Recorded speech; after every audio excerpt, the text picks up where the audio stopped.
going on, good people? This is Iceberg. Happy Monday to you. It's a rainy Monday morning here in North Carolina, but it's all good. Rain's supposed to stop this morning, and then a little bit later the sun will come out, and it's not cold. So, again, some more of that free water that good old Mother Nature's providing. I'll always take that on the garden, especially when it's followed by sun. Yeah, the humidity is not the greatest thing that we enjoy as far as our bodies, but the plants love it. Create that greenhouse for them a little bit. But hopefully everyone's morning is off to a wonderful start. If you got the opportunity to check out my live stream, I had a short live stream yesterday. Towards the end of it, I was giving you kind of some marching orders, if you will. You're free to do whatever you want, of course, but it was just talking about taking some time for yourself to decompress if you hadn't done so already throughout the weekend. If Monday morning is a time where you have to get out into the rat race with a bunch of other people and it creates stress throughout your week, you got to make sure that you're doing things to take time to decompress, give a little bit of time to yourself.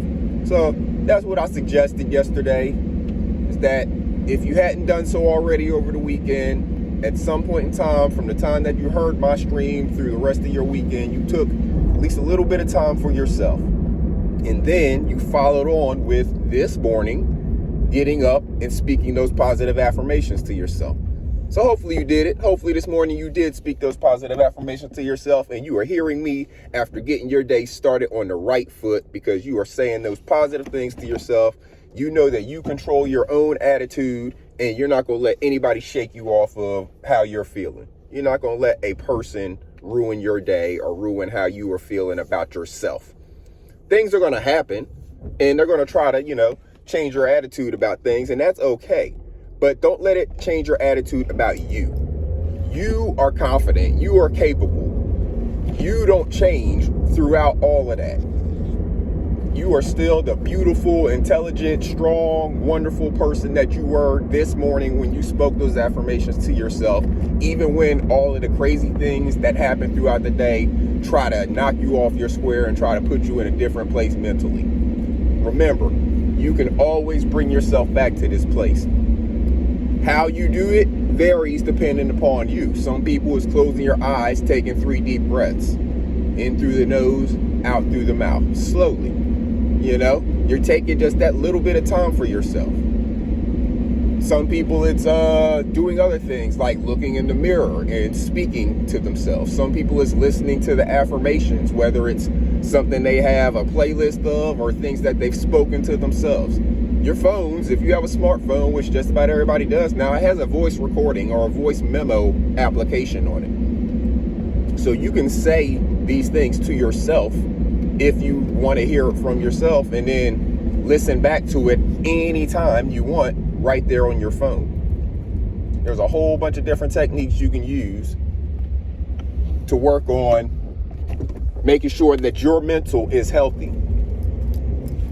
Now, I made a couple videos over the weekend. I made, I think, 2 videos on the live stream, something like that. And in the video, when I was in the garden, showing you the greenhouse stuff and all of that, talked a little bit about not only taking care of your own mental and the importance of it through the things we eat and what we take in, as far as mentally in our brain, the things we watch and listen to, etc., but also the mental health of your children is also your responsibility. Making sure that your children do have a healthy mental state of mind, and if they don't, doing whatever is necessary, whether it's getting them into counseling, whether it's getting them into, some people use sports as an outlet.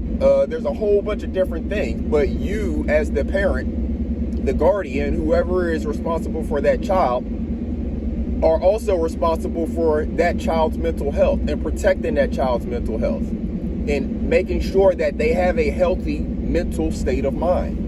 Anything else or anything less than that is neglecting that child. And what we are seeing in some of the school shootings now, where it's a kid going into a school and shooting it up, sometimes these parents are getting held accountable. And these kids are obviously showing that they have mental health impairments. They are crying out for help. Their parents are ignoring them. In this most recent one, the Crumley kid, his mother was just blatantly ignoring him. He was telling her what he was seeing. You know, he's seeing things, and he was crying out for help, actually through text messages and stuff. And she was actually ignoring him.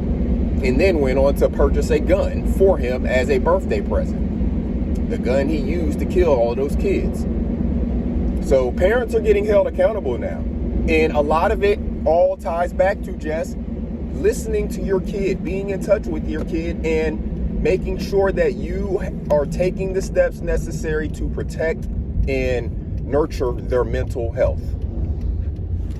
It is one of the most important things. If their mental health is on point and they good to go and they understand all of that, they'll probably be more comfortable coming and talking to you about all of the other things that happen in life that you would much rather give them the advice about than for them to get it from their peers or TV or wherever else, kids get, social media, wherever they get their information about stuff, but it ends up being the wrong information or information to steer them on the wrong path. For example, if they're watching MTV all the time and they see 16 and pregnant reunion, 16 and pregnant this, and they go and look up the net worth of these girls who were 16 and pregnant, but MTV decided to make them famous because that's what a lot of kids watch, and it's a situation for a lot of kids. Instead of, putting another mental attitude towards a 16-year-old girl getting pregnant and then, having to drop out of high school and all of the other stuff that comes with it, they're glamorizing it, making it famous, giving them big social media careers and stuff like that. And they're making money off of the fact that they were 16 and got pregnant. That's a mind, screw on people. Young people, the young impressionable minds. It's an indoctrination. And it is up to the parents to make sure that they are nurturing the mental health of their child, just as you are nurturing the mental health of yourself. So make sure that you're taking the steps for yourself, learning what you need to do, and then having these conversations with your children, because their mental health is just as important, because it's the most important thing to them. They may not know it, they may not understand it. It's not being explained to them, just as it wasn't explained to you or me until later on in life for me. But it is important. Protect your mental health. Protect your children's mental health. Teach them how to protect their own mental health, how to nurture it, how to do things to actually be healthy for it. Because it's not always not about like reaction. We got to be proactive too. Reaction is just, I'm going to protect it, right? But we got to be proactive as well to nurture it, to heal it. There's things that happen in people's lives that need healing. There's ways to do that. But you have to take time to study and understand what's going to work best for you. Because it's a combination of things. It may be a combination of counseling, the affirmations, the change in diet. There's a bunch of things. It may be a combination of things. Every person is different, but you have to learn what is going to work to protect your own mental health. So make sure y'all have a wonderful day out there. Excuse me, I don't know what the weather's doing where you are, but hopefully whatever it's doing, you're taking advantage of it. This is free water and free sun that we're getting. It is necessary for so many things, growing things. And if you checked out Siz's panel yesterday, it's a long one, so you have to find where he's talking about different things. It's actually important for your skin as well. Our skin is a, living, breathing, growing organ as well. So understand these elements and understand what parts of them are necessary for what parts of your body. All right, good people. Y'all have a good day out there. This Iceberg. Salute.